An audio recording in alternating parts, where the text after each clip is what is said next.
Καλημέρα σας και σήμερα. Καλώς ορίσατε στο μάθημα 13. Τι μας λέει το μάθημα 13, Ιουλία μου? Ένας κόσμος χωρίς νόημα προκαλεί Προκαλεί φόβο. φόβο. Είναι ένας κόσμος λοιπόν που οι σκέψεις του παρελθόντος μου δείχνουν.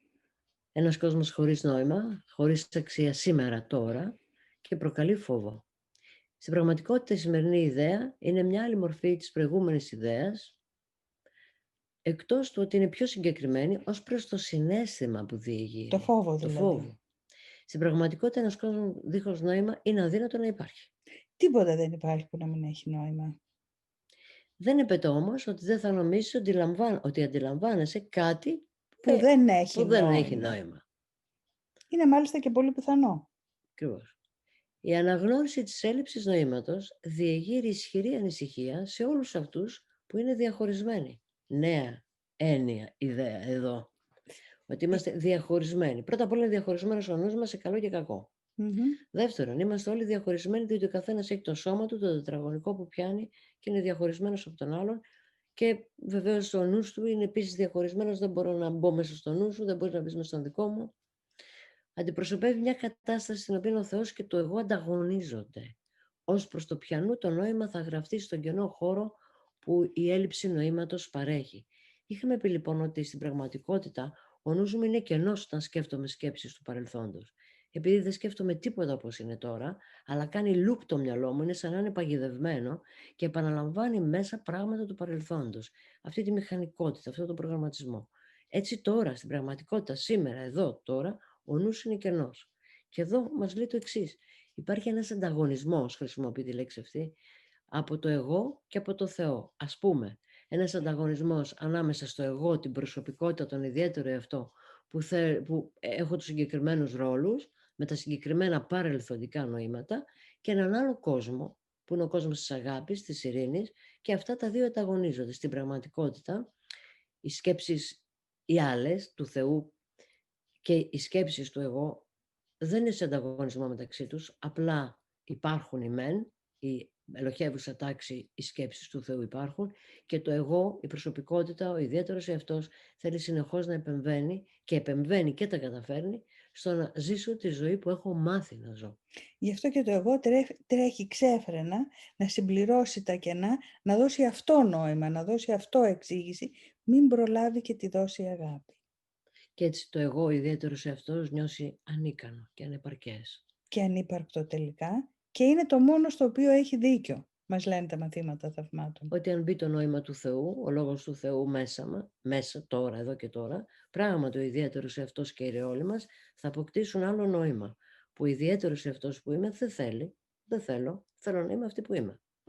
Είναι σημαντικό επομένως να μάθεις να αναγνωρίσεις αυτό που είναι χωρίς νόημα και να το αποδέχεσαι χωρίς φόβο. Εξαιρετικό αυτό, δηλαδή μπορεί να είμαι ταραγμένη για το ότι βλέπω έναν κόσμο χωρίς νόημα ή οι σκέψεις μου να μην έχουν νόημα. Το σημαντικό όμως να μην το φοβάμαι αυτό. Γιατί τώρα μας έχει πει ότι υπάρχει ένας άλλος κόσμος. Δεν είναι λοιπόν χάνω αυτό που ξέρω, χάνω τον τρόπο που Και λειτουργώ μένω στο κενό. και μένω στο κενό. Υπάρχει κάτι άλλο να το αντικαταστήσει πολύ καλύτερο.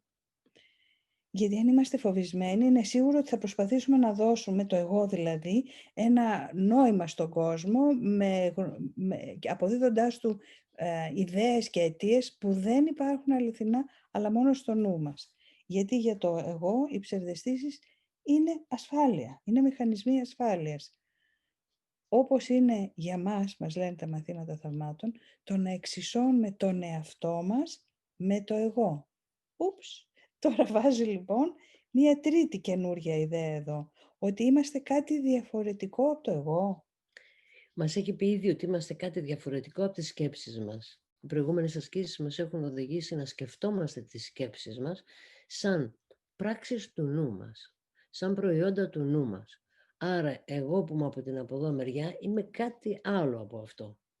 Εδώ λοιπόν που μας μιλάει για την ταύτιση με το εγώ, μας λέει ότι ο ιδιαίτερος εαυτός που είμαι με το όνομα Μαρία και δρώ με αυτόν τον τρόπο και έχω τους συγκεκριμένους ρόλους, είναι ένα ένδυμα που έχω φορέσει. Υπάρχει κάτι άλλο μέσα σε αυτό.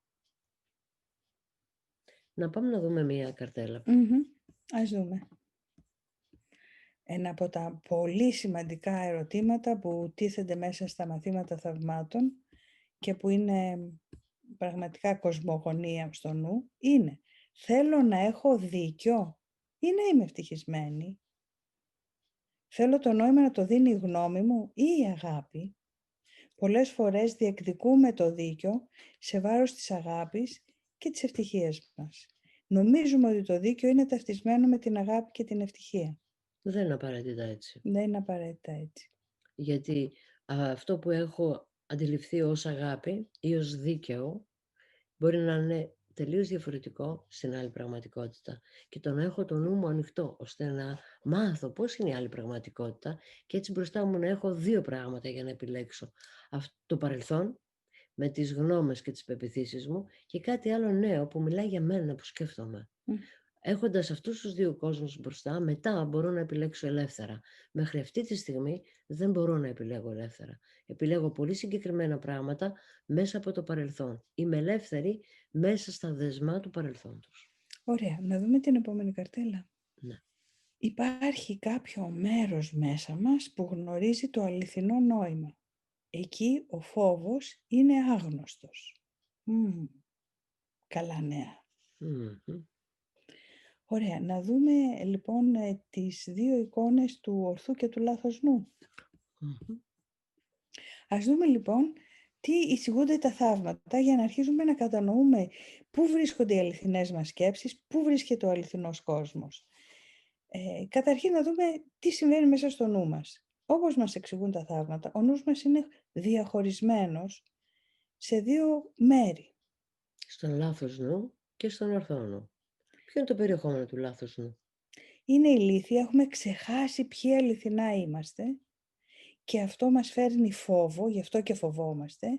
Νιώθουμε ένοχοι γιατί νιώθουμε πολύ λιγότεροι, πολύ μικρότεροι από αυτό που αληθινά είμαστε και θυμώνουμε και από πάνω. Ναι, γιατί ο φόβος μετατρέπεται από φόβος, που είναι το πρωτογενές συναίσθημα, σε ένα άλλο από το μηχανισμό άμυνας που επεμβαίνει και το μετατρέπει στο αντίθετό του, που είναι ο θυμός βέβαια. Έτσι είναι ο θυμός προς τον εαυτό μας και ο θυμός προς τον κόσμο. Προβάλλεται λοιπόν μέσω του θυμού προς τα έξω η κατάσταση της ενοχής και του φόβου που έχω μέσα μου. Φταίει ο άλλος γι' αυτό. Φταίνε τα πράγματα γι' αυτό. Φταίει ο κόσμος γι' αυτό. Έτσι λοιπόν ζουν οι περισσότεροι άνθρωποι στην πλευρά του λάθος νου. Ζούμε τις περισσότερες ώρες της ημέρας και της ζωής μας μέσα σε φόβο, ενοχή, θυμούς και λησμονιά αυτού που αληθινά είμαστε. Παρόλα αυτά υπάρχει μέσα μας ένα άλλο κομμάτι που θυμάται ποιοι αληθινά είμαστε. Εκεί υπάρχει ένα είδος συγχώρεσης που ξεπερνάει την κοινή αντίληψη συγχώρεσης που έχουμε, γιατί περιέχει αθώωση. Όχι απλώς άφεση αμαρτιών, δεν βλέπει καν αμαρτίες, δεν βλέπει καν σφάλματα. Και αν ρώταγε κάποιος αν έχουμε μία τέτοια εμπειρία πάνω σε αυτό, γιατί εφόσον είναι αληθινό αυτή η άλλη τάξη μέσα στο νου μου, του ορθού νου, που την λέγαμε ελοχεύουσα τάξη μέχρι πρότινος, αυτός ο ορθός νους λοιπόν, εάν όντως υπάρχει μέσα μου, θα πρέπει να το έχω βιώσει κάποιες στιγμές. Και είναι αλήθεια. Για παράδειγμα, στιγμές σαν και αυτές το διαλογισμό που κάνετε αυτές τις ημέρες, είναι στιγμές από τον ορθό νου. Όταν ανοίγει τελείως ο νους και η ειρήνη στην οποία βρίσκομαι ήδη γίνεται για μένα ένα μήνυμα για όλα όσα με περιβάλλουν, ακτινοβολώ αυτή την κατάσταση του ορθού νου. Είναι ένας μικρός υπενιγμός ακόμα προς το τι μπορεί κανείς να βιώσει όταν βρίσκεται στον ορθό νου. Και βεβαίως, σε αυτή την κατάσταση του ορθού νου, μπορώ να υπηρετήσω τους ρόλους που έχω υιοθετήσει, γνωρίζοντας όμως ότι δεν είμαι εδώ, ότι δεν είμαι αυτό. Είναι αυτό που είπε ο Ιησούς σε κάποιο από τα Ευαγγέλια: είμαι σε αυτόν τον κόσμο, αλλά δεν είμαι από αυτόν. Είμαι στον κόσμο των ρόλων, είμαι στον υλικό κόσμο, είμαι στον κόσμο των πεποιθήσεων, αλλά δεν είμαι από αυτόν. Είμαι από τον ορθό νου. Όταν εμφανίζομαι στον κόσμο των μορφών, εμφανίζομαι με τον ορθό νου πια, ο οποίος με κάνει πιο λειτουργικό, πιο βαθιά λειτουργικό, ουσιαστικά λειτουργικό. Από τον ορθό νου λοιπόν εκπηγάζουν και όλες οι αιρετές που οι αρχαίοι Έλληνες εξήραν τόσο πολύ, εκπηγάζουν όλες οι αγαθές σκέψεις μας, οι καλές προθέσεις μας. Ας δούμε τις υπόλοιπες καρτέλες για σήμερα. Για όσους είναι σε εγρήγορση υπάρχει μόνον ένας και κοινός κόσμος.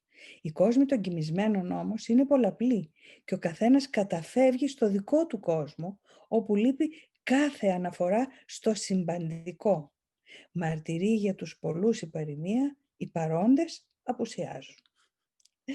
Πολύ ωραία παροιμία. Ο Ηράκλειτος λοιπόν μας θυμίζει ότι υπάρχει ένας και κοινός κόσμος για όλους, οι οποίοι είναι αφυπνισμένοι. Αλλά το πλήθος είναι σε κατάσταση ύπνου, γι' αυτό και ο καθένας ζει στον κόσμο του. Και απορεί μάλιστα ο Ηράκλειτος πιο κάτω στα κείμενά του, πώς και με τα βίας καταφέρνουμε να συνεννοηθούμε και να επικοινωνήσουμε, και γι' αυτό έχουμε και παρεξηγήσεις άλλωστε.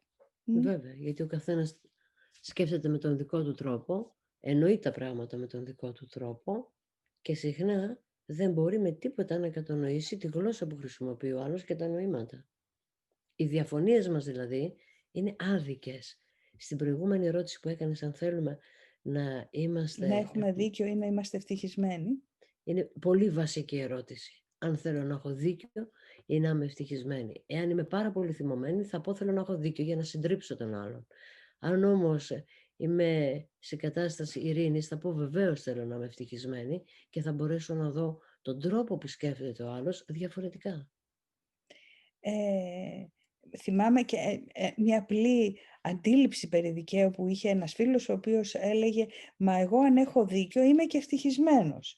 Και του είχα πει «Αν υποψιάζεσαι ότι η γυναίκα σου σε απατάει και έχεις δίκιο, είσαι ευτυχισμένος». Πολύ καλό επιχείρημα, εξαιρετικό. Οκ. Λοιπόν, να δούμε την επόμενη καρτέλα. Βεβαίως. Ανίσχυρη και άβουλη, ονείρου σκιά εθνητή, και τους βλέπεις εμποδισμένο το γένος των θνητών και τυφλό. Μας το λέει εδώ ο Αισχύλος τώρα, στον Προμηθέα Δεσμότη. Και γύρεται το ερώτημα, υπάρχει λοιπόν κάποιος τρόπος να ανοίξουν οι οφθαλμοί της ψυχής? Και αν ανοίξουν, τι θα δουν? Μας δίνει μια ανοίξη ο Πλάτωνας. Ξεπεσμένη εδώ στη γη η ψυχή διατηρεί κάποιες αναμνήσεις που είναι ο ακριβώς της θησαυρός. Το ωραίο ξυπνά μέσα της κοιμισμένες αναμνήσεις και δοκιμάζει τότε βαθιά συγκίνηση, καθώς της αποκαλύπτει τις ιδέες. Νιώθει τότε η ψυχή να τις φυτρώνουν φτερά. Απίθανο. Πάρα πολύ όμορφο. Μιλάει λοιπόν για την πτεροφυΐα των ψυχών. Και αν αυτό που διάβασες μόνο μας κάνει κάτι μέσα μας, σημαίνει ότι κάπου ακουμπάει. Σε κάτι μέσα μας ακουμπάει. Άρα αυτό το κάτι που ακουμπάει είναι κάτι που συνηχεί με αυτές τις ιδέες και θα πρέπει να είναι αληθινό. Ας δούμε και τη συνέχεια της άσκησης. Οι σημερινές λοιπόν ασκήσεις πρέπει να γίνουν περίπου 3 ή 4 φορές για όχι περισσότερο από 1 λεπτό κάθε φορά. Πρέπει επίσης να γίνουν κάπως διαφορετικά από τις προηγούμενες. Με τα μάτια σου κλειστά, επαναλαμβάνεις σημερινή ιδέα, μετά ανοίγεις τα μάτια σου, κοιτάζεις γύρω σου, λέγοντας αργά, κοιτάζω έναν κόσμο δίχως νόημα. Επαναλαμβάνεις αυτή τη δήλωση στον εαυτό σου, καθώς κοιτάζεις γύρω σου. Κοιτάζω έναν κόσμο δίχως νόημα. Μετά κλείνεις τα μάτια σου και τελειώνεις την άσκηση με αυτά τα λόγια. Ένας κόσμος δίχως νόημα προξενεί φόβο, επειδή νομίζω ότι ανταγωνίζομαι το Θεό. Μπορεί να σου είναι δύσκολο να μην αντισταθείς με κάποιο τρόπο σε αυτή την τελευταία δήλωση. Οποιαδήποτε μορφή και να πάρει αυτή η αντίσταση, υπενθύμησε στον εαυτό σου ότι στην πραγματικότητα φοβάσαι μια τέτοια σκέψη εξαιτίας της εκδικητικότητας του εχθρού. Ο εχθρός εδώ είναι ο Θεός. Δεν απαιτείται όμως από σένα να πιστέψεις αυτή τη δήλωση τώρα και πιθανόν να την απορρίψεις σαν ανόητη. Παρατήρησε προσεκτικά όμως οποιαδήποτε σημάδια προφανούς ή συγκαλυμμένου φόβου που αυτή η δήλωση μπορεί να διεγείρει. Γιατί αυτή είναι η πρώτη μας απόπειρα να δηλώσουμε μια σαφή σχέση Αιτίας και αιτιατού, η οποία ανήκει σε ένα είδος το οποίο είσαι πολύ άπειρος ακόμα να αναγνωρίσεις. Μη σκέφτεσαι πολύ την τελευταία δήλωση, νομίζω ότι ανταγωνίζομαι το Θεό, μην τη σκέφτεσαι πολύ και μάλιστα προσπάθησε να μην τη σκέφτεσαι και καθόλου. εκτός κατά τη διάρκεια των περιόδων άσκησης. Αυτό είναι αρκετό προς το παρόν. Πολύ καλά το θέτει. Τόσο όσο. Απλά πες το. Μην το σκέφτεσαι, μην ασχολείσαι μαζί του, απλά πες το. Σημείωσε όμως το συναίσθημα που σου βγάζει. Αυτό μας λέει εδώ. Τίποτα άλλο. Και έτσι, μετά από όλα αυτά, Ιουλία μου, νομίζω ότι μπορούμε να πάμε για διαλογισμό, για να βυθιστούμε σε αυτόν τον άλλο κόσμο που υπάρχουν όλα αυτά τα οποία πραγματικά θέλει η καρδιά μας.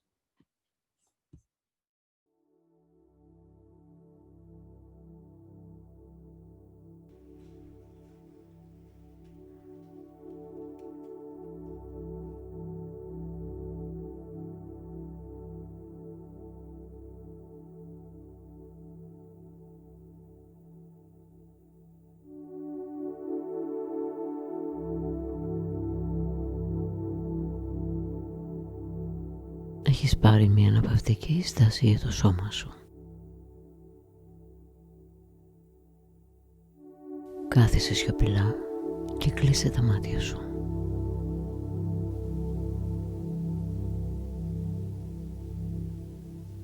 Σκέψου ότι το παρελθόν έχει περάσει. Το μέλλον δεν έχει έρθει ακόμα. Συνεπώς το μόνο που υπάρχει είναι αυτή η στιγμή, εδώ, τώρα. Συνειδητοποίησε ότι αληθινά είσαι και ότι αληθινά έχεις είναι στο τετραγωνικό που πιάνεις αυτή τη στιγμή, εδώ τώρα. Και αυτό είναι αρκετό. Για λίγο εστιάσου στην αναπνοή σου. Παρατήρησε πώς εισπνέεις και πώς εκπνέεις. Συγκεντρώσου στην εισπνοή-εκπνοή σου. Με κάθε εισπνοή συγκεντρώνεσαι όλο και περισσότερο. Με κάθε εκπνοή χαλαρώνεις. Χαλαρώνεις όλο και περισσότερο.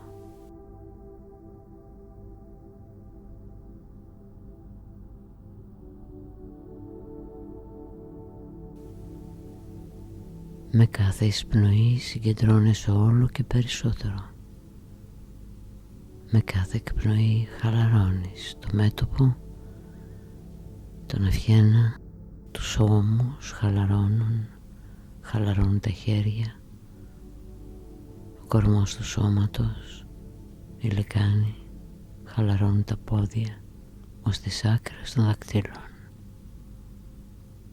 Και με κάθε εκπνοή χαλαρώνεις και πας βαθύτερα μέσα στην πιο βαθιά χαλάρωση.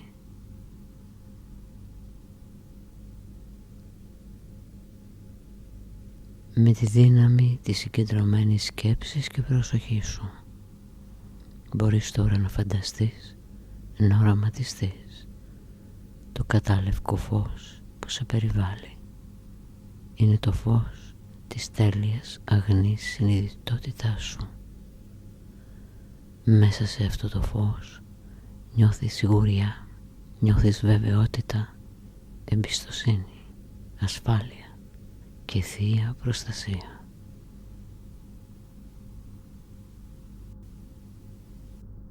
Αυτό το φως είναι πάντα μέσα σου. Δεν είναι από αυτόν τον κόσμο. Ήρθε μαζί σου από το πατρικό σου σπίτι και έμεινε μαζί σου επειδή είναι δικό σου. Λάμπει μέσα σου επειδή φωτίζει το σπίτι σου και θα σε οδηγήσει για λίγο να θυμηθείς εκείνον τον απέραντο κύκλο της ειρήνης σου που φέρνεις μαζί σου επίσης από το πατρικό σου σπίτι. Αυτός ο κύκλος της ειρήνης που φέρνει μαζί του το φως δεν μπορεί να χαθεί. Κοίτα πως ανοίγει μέσα στο φως ένας άλλος τόπος, λαμπρός, απλός, μέσα στο φως του ήλιου.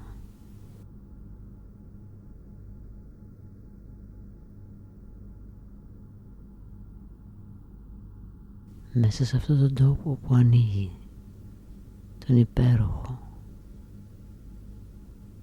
παρατήρησε πως περιμένουν οι χιλιάδες περιστέρια και κρατούν στο ράμφος τους ένα κλαδί ελιάς.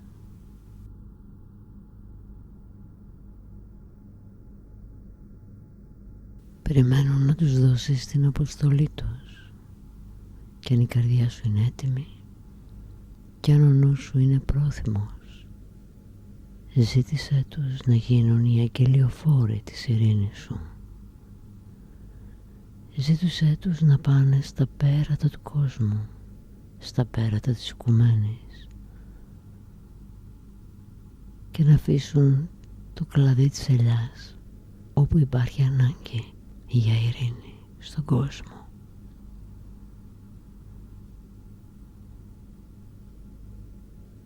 Και αν η προθυμία σου είναι αρκετή και η ετοιμότητά σου, θα τα δεις να ανασηκώνονται απαλά, να κινούν απαλά τα φτερά τους και να πηγαίνουν σαν αγγελιοφόροι της ειρήνης σου στα πέραντα της οικουμένης, να φέρουν το μήνυμα σαν μια ευλογία στις καρδιές όλων όσων το χρειάζονται.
Τώρα έχεις κατανοήσει ότι όλα περιστέρια είναι οι άγιες σκέψεις σου που είναι πάντα εδώ, μέσα στο φως, εκεί που στέκεσαι, περιμένοντας να φέρουν το μήνυμα της ειρήνης, της σιγουριάς και της εμπιστοσύνης που φέρνεις μέσα σου από τον Άγιο οίκο σου.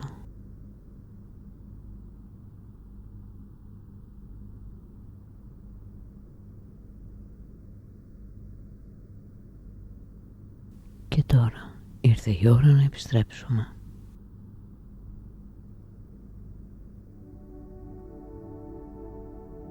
Επιστρέφεις με την ειρήνη στην καρδιά σου, στο νου σου, στα μάτια σου,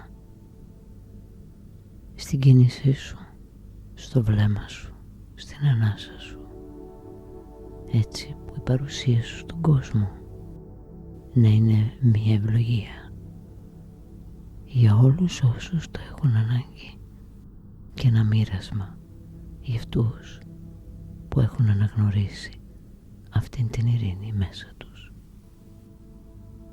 Επιστρέφεις και το σώμα σου το νιώθεις τώρα πιο υγιές, πιο εύρωστο, το νου σου αναζωογονημένο με διάβια. Και σιγά σιγά ανοίγεις τα μάτια σου. Ας είμαστε για πάντα ευλογημένοι.